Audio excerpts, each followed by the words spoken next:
At the age of 22, Tony Conigliaro became the youngest player in American League history to reach 100 home runs. Sports writers were already comparing him to the greatest sluggers Boston had ever produced. He would never play a full, healthy season again. Somewhere between his rise and his forced retirement, something happened that no doctor could fully explain and no fan could forgive. That single night would not even be the cruelest turn in his story. A second collapse was still waiting for him 15 years later, in a place nobody expected, on a road that was supposed to lead him home. Anthony Richard Conigliaro was born in Revere, Massachusetts, a working-class town wedged a few miles north of Boston. He grew up between Revere and East Boston, chasing baseballs through narrow streets with his younger brother Billy, close enough in age that the two boys were nearly inseparable. Their uncle, Vinnie Martelli, pitched batting practice to the brothers for hours at a time, out in whatever open lot they could find. Conigliaro later wrote that the sessions continued until his hands bled, and that he never once asked his uncle to stop. He signed with the Red Sox at 17, straight out of St. Mary's High School in Lynn, turning down other offers without much hesitation because he had never wanted to play anywhere else. His manager during his rookie season, Johnny Pesky, happened to live on the very same street the Conigliaro family had just moved to. Boston, it seemed, kept placing this kid exactly where he needed to be, over and over again, as though the city itself had decided he belonged to it. Even Ted Williams, the greatest hitter of his generation, noticed something worth protecting in the teenager's unusual stance at the plate. He offered Conigliaro one piece of advice that would echo through the rest of this story, a warning disguised as praise. Don't change that solid stance of yours, no matter what you're told. Williams meant every word of it kindly, the way a veteran passes something valuable down to a kid he believes in. Nobody standing in that batting cage that afternoon could have known how differently those same words would sound only 3 years later, once fate decided to test them.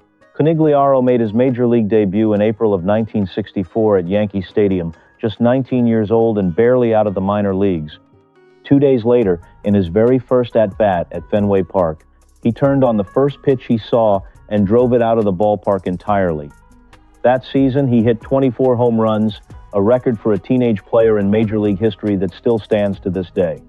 The following year, Conigliaro led the entire American League in home runs. He became the youngest home run champion in league history, a distinction that has never once been matched by anyone since. Off the field, fans loved him for the swing that seemed to grow more dangerous by the week. The fame came with a looser side too, one that occasionally embarrassed the front office. Reports from the era describe a young star who enjoyed African safaris, dated beauty queens, and once showed up to a game so unwell from the previous night that he lost his composure directly into his own outfield glove. Management fined him a considerable sum for the incident. Management also kept writing his name into the starting lineup the very next afternoon, because talent like this tended to excuse almost anything a young man could get away with. By July of 1967, Conigliaro reached his 100th career home run at 22 years old, the youngest player in American League history to ever do it. He earned his first All-Star selection that same summer, cementing a status the city had been ready to hand him for years. The Red Sox were in the middle of what history would later call the impossible dream, a pennant race nobody had seriously predicted, and everybody in New England was suddenly living inside together. Everything Conigliaro touched that season seemed to turn to gold, and nobody around him expected that to change. August the 18th, 1967, a warm night at Fenway Park with the Red Sox hosting the California Angels deep inside a pennant race that had already defied every prediction made about them back in spring. He still crowded the plate the same way he always had, feet planted wide, bat held high, the exact stance Ted Williams once told him never to change, no matter who asked him to. Before the fourth inning even began, a fan tossed a smoke device onto the field near the Angels' outfield, delaying play for close to 10 minutes while stadium staff cleared it away. Nobody thought much of the delay at the time. Angels pitcher Jack Hamilton took the mound that inning with a strong record for the season. His third pitch of the at-bat was a fastball, high and tight, exactly the kind of pitch hurlers threw constantly in 1967 to move aggressive hitters off the plate. Angels catcher Bob Rogers later described the pitch in plain, almost clinical terms. It was a fastball and just sailed. Conigliaro, crowding the plate as always, never managed to get out of its path. There was no time for instinct to take over, no half second to twist away the way hitters usually manage when a pitch runs inside on them. The ball struck him just below his left eye, producing a sound that a reporter later described as truly chilling rather than simply loud. Teammates rushed out from the dugout as he collapsed, lying motionless near home plate, while Rico Petrocelli, who was waiting for his turn at bat nearby in the on-deck circle, ran straight to his side and whispered that everything would be fine. Manager Dick Williams also knelt down beside him, murmuring a prayer and privately wishing he had been more insistent about requiring the whole team to wear the newer style of helmet with safety ear protection before that fateful moment arrived. Conigliaro was carried off the field on a stretcher, dazed and nearly unconscious. Later, he himself described that moment in words that still carry weight even decades later. "I was never knocked out, but I wish I had been." The diagnosis that followed showed the injury was extremely severe. A fractured cheekbone, a dislocated jaw, and permanent damage to the retina of his left eye. At first, doctors could not be certain whether his eyesight would recover, and for an anxious stretch of time there was even quiet concern that he might lose the eye entirely. His season was effectively over immediately. Boston went on to win the league championship that October. He would not appear in a major league lineup again for 593 days. The winter that followed was, in Conigliaro's own words, the most miserable stretch of his entire life. His vision refused to cooperate throughout all of 1968, and at one especially low point during spring training, he quietly told a teammate he could not even make out the light sitting atop a nearby pole.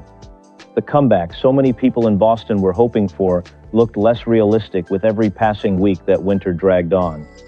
Then, without any clear medical explanation anyone could offer, his sight slowly began returning on its own, improving in ways that left specialists genuinely puzzled during his follow-up appointments. His father, Sal Conigliaro, had once offered his own eyes for a transplant if it would somehow help his son see again, a gesture that says as much about that family as anything statistics ever could. That winter, watching Tony pick up a bat and start driving balls out of the batting cage with real authority, Sal finally allowed himself to believe his son might actually make it back to the game he loved. On the 8th of April, 1969, 593 days after the injury that nearly ended everything, Conigliaro returned to a major league lineup for the first time. He admitted afterward that he had barely slept the night before the game. "I had 15 nightmares at least," he said, describing a hotel room he simply could not settle into. In the 10th inning of that opening day contest, with the score tied late against the Baltimore Orioles, he drove a pitch clean over the left field fence for a home run in front of a road crowd that had no real reason to cheer for him.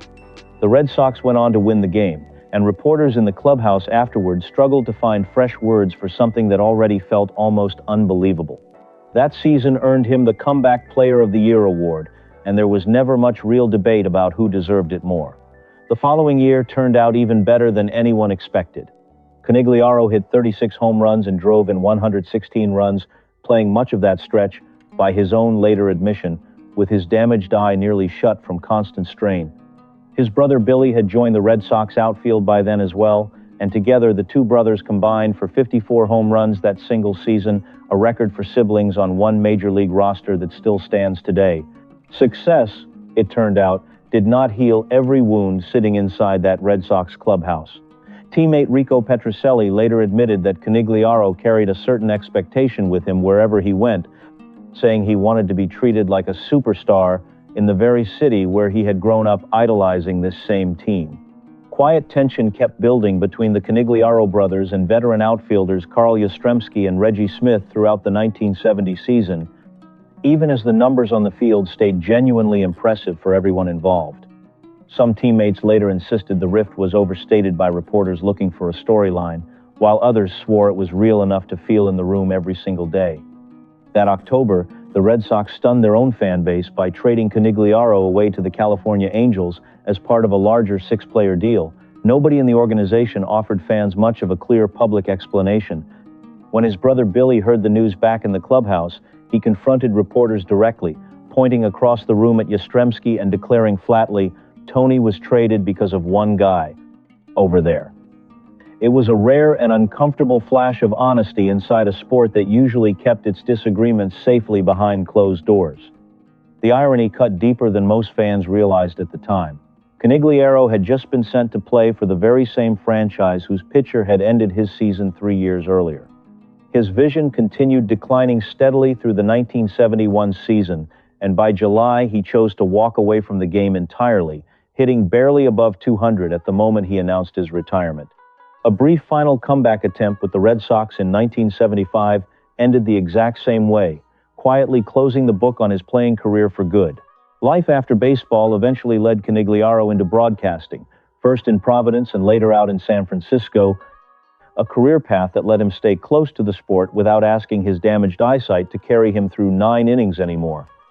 In between broadcasting jobs, he tried running a small health food store on the West Coast, worked briefly as a sports agent, and generally kept searching for a version of himself that fit as comfortably as the uniform once had.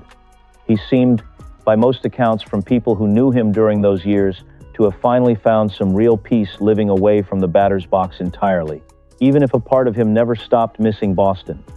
Early in 1982, just days after turning 37 years old, he flew back home to audition for a position calling Red Sox games on Channel 38 television, hoping to finally trade one uniform for another and settle permanently back in New England. The audition went even better than he had quietly allowed himself to hope for going in. He called his mother, Teresa, almost immediately afterward, unable to contain his excitement over the phone. He told her he had gotten the job, that he was genuinely happy, and that he was finally coming home to Boston for good. 2 days later, his brother Billy was driving him back toward Logan Airport for his return flight to California. By every account from that morning, Conigliaro was in remarkably good spirits in the car, talking about the future waiting for him back in New England.